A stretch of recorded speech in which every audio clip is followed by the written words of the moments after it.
हमने ना public enterprise पढ़ा था पहले। पब्लिक एंटरप्राइज क्या होती हैं, जिसमें पब्लिक या सरकार की ओनरशिप होती है,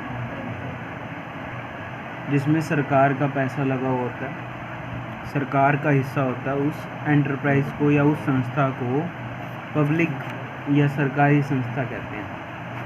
अब इसके ना बहुत सारे पार्ट्स होते हैं जो अब हम पढ़ेंगे। सबसे पहले है डिपार्टमेंटल अंडरटेकिंग। कभी कभी ना गवर्नमेंट क्या करती है, पूरे के पूरे डिपार्टमेंट को ही अपने अंडर ले लेती है और उसको चलाना स्टार्ट कर देती है। जैसे रेलवे सुना होगा आपने। Yes sir. रेलवे किसके अंडर में है? सरकार के अंडर में है। और कुछ और भी सेक्टर्स हैं जो सिर्फ सरकार के अंडर में है, जो मतलब सरकार ने अपने अधिकार में ले रखे हैं, उसको डिपार्टमेंटल अंडरटेकिंग कहते हैं। एक बार इसके टूल किट में डेफिनेशन रीड कर रहा हूँ मैं, बुक में भी देखते हो। It refer to that public enterprise which is run as a part of government department. वो किसका डिपार्टमेंट है? गवर्नमेंट का।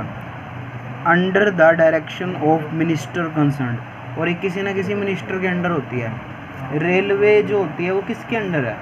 रेलवे मिनिस्टर के अंडर। ऐसी मतलब बहुत सारे डिपार्टमेंट्स हैं एग्जाम्पल के तौर पे जो किसी न किसी के अंडर हैं। कौन इसको चलाता है? गवर्नमेंट। अब इन्होंने जैसे ये एग्जांपल्स दे रखे हैं, जैसे the Indian post and Telegram department, ये किसके अंडर है? पोस्ट ऑफिस वगैरह मिनिस्ट्री ऑफ कम्युनिकेशन के अंडर है। मतलब जो हमारे संचार मंत्री हैं, जो हमारे कम्युनिकेशन मिनिस्टर हैं, उनके अंडर है। और द इंडियन रेलवे किसके अंडर है? रेलवे मिनिस्टर के अंडर है। तो ऐसे इन्होंने 2 डिपार्टमेंट बता रखे हैं, वैसे बहुत सारे हैं। इसके क्या फीचर्स होते हैं इन डिपार्टमेंट्स के? सबसे पहले फॉर्मेशन। कौन बनाता है इनको? जब चलाती गवर्नमेंट है तो बनाता भी कौन है? गवर्नमेंट है। तो फॉर्मेशन कौन करता है इसकी? गवर्नमेंट। ओनरशिप किसकी होती है? ओनरशिप भी किसकी होती है? गवर्नमेंट की। मैनेजमेंट कौन करता है? मैनेजमेंट करते हैं जो गवर्नमेंट मैनेजर डिसाइड करती है। अब जो मिनिस्टर हैं वही डिसाइड करेंगे कि कौन मैनेज करेगा। तो जो सेक्रेटरी होते हैं ना, डिपार्टमेंट के अलग अलग सेक्रेटरीज होते हैं जो इसको हैंडल करते हैं सारा कुछ, तो वो बनाते हैं। पैसा कहाँ से आता है? फाइनेंसिंग कहाँ से होती है? सरकारी है, सरकार से मिलेगा पैसा। पढ़ सकते हो, there financing is completely done by government through general budget. Budget वगैरह में सब कुछ पास होता है और कौन देता है? वो गवर्नमेंट प्रोवाइड करती है। अपॉइंटमेंट मतलब इसमें जो लोग रखे जाते हैं, जो काम पे रखे जाते हैं, वो कौन रखता है? गवर्नमेंट सरकारी नौकरियां जो निकालती है वो इसी की तो है system. Appointment of undertaking made through union public service commission, UPSC. जो आईएएस वगैरह होते हैं वो इसी का एग्ज़ाम देते हैं, सुना हो कभी ना कभी आपने।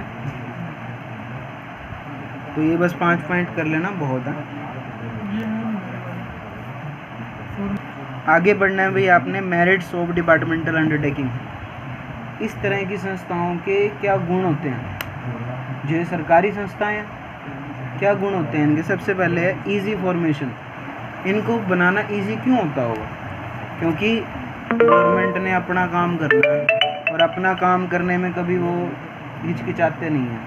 मतलब अपना काम ईजिली हो जाता है। गवर्नमेंट का काम तो अपने आप हो जाता है, कहने की बात होती है। तो इजी फॉर्मेशन है, इसको बनाना गवर्नमेंट के लिए बहुत इजी सिस्टम होता है। आगे है इफ़ेक्टिव कंट्रोल।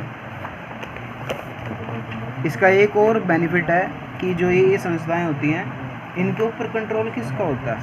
सरकार का।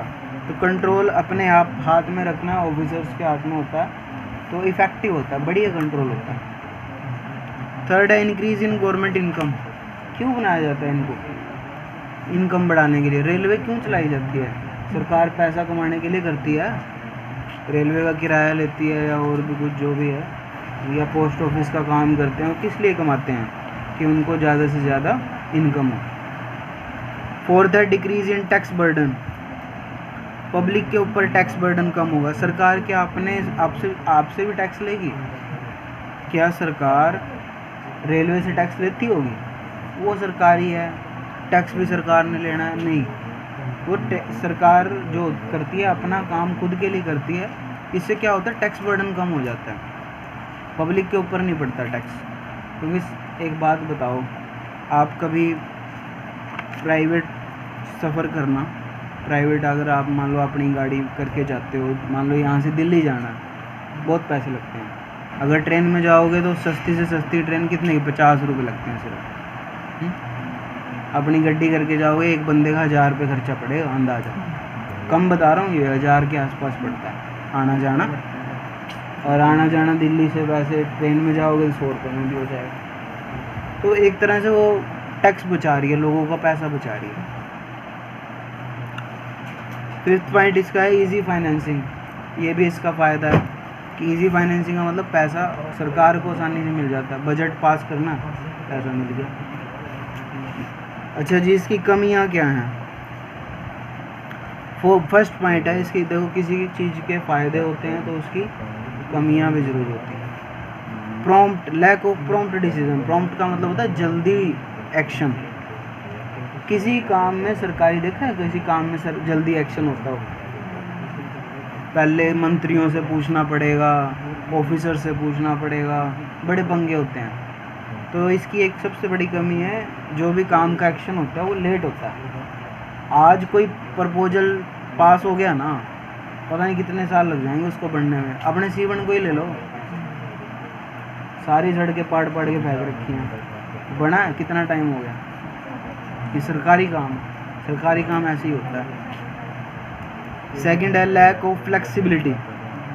फ्लेक्सिबिलिटी नहीं होती। फ्लेक्सिबिलिटी का मतलब होता है उतार चढ़ाव नहीं होता, या इसको चेंज नहीं कर सकते। जो गवर्नमेंट के रूल है ना, वो गवर्नमेंट के रूल हैं, किसी के लिए नहीं बदलेंगे। लेकिन प्राइवेट सिस्टम देखा, प्राइवेट बसें कहीं भी खड़ी हो जाती हैं, कहीं भी रुक जाती हैं बीच में, गवर्नमेंट वाले नहीं रोकते, बहुत कम रोकते हैं, ठीक है ना। तो वही है कि गवर्नमेंट सिस्टम में फ्लेक्सिबिलिटी नहीं होती। ये अंडरटेकिंग गवर्नमेंट के रूल के अकॉर्डिंग चलती हैं सारी, लेकिन प्राइवेट वाले तो अपने हिसाब से चलते हैं। Lack of incentive. Incentive system नहीं होता। इंसेंटिव का मतलब होता है आप सरकारी जो लोग काम करते हैं ना, उनको तो फिक्स सैलरी मिलती है। ऐसा कोई सिस्टम नहीं होता इन डिपार्टमेंट्स में कि आप अगर ज़्यादा काम करोगे ना तो आपको ज़्यादा पैसे मिलेंगे। पहले इसमें था, रोडवेज सिस्टम में था। रोडवेज में क्या था पहले कि जो अगर कोई ओवर नाइट या किसी और स्टेट में जा रहा है, जैसे हरियाणा की बसें पंजाब में जाती हैं, तो उनको ज़्यादा पैसा मिलता था। वो क्या कर दिया, ख़त्म कर दिया। हर एक डिपार्टमेंट में धीरे धीरे ख़त्म करते जा रहे हैं। इंसेंटिव सिस्टम है ही नहीं।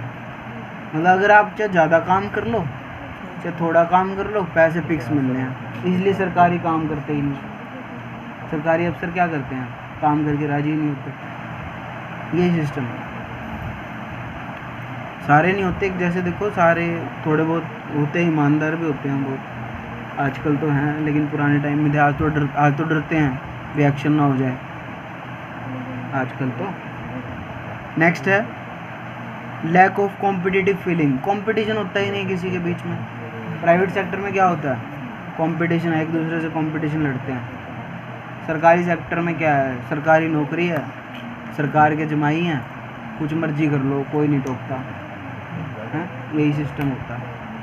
कोई फिक्स सैलरी मिलनी है। अब देखना सरकारी स्कूल वाले टीचर्स को क्या हो रहा है, फुल सैलरी मिल रही है, चाहे वो स्कूल में चाहें चाहे ना जाएँ, चाहे बच्चों को पढ़ाएं चाहे ना पढ़ाएं। 50-60 हज़ार रुपये सैलरी आराम से खाते में आ जाती है हर महीने। जाते भी हैं बीच बीच में, जाना ना जाना बराबर ही है, क्या करना होगा, बेले बैठ के आ जाते हैं, सैलरी तो मिल रही है ना। चलो, मतलब ये आपका जो टॉपिक है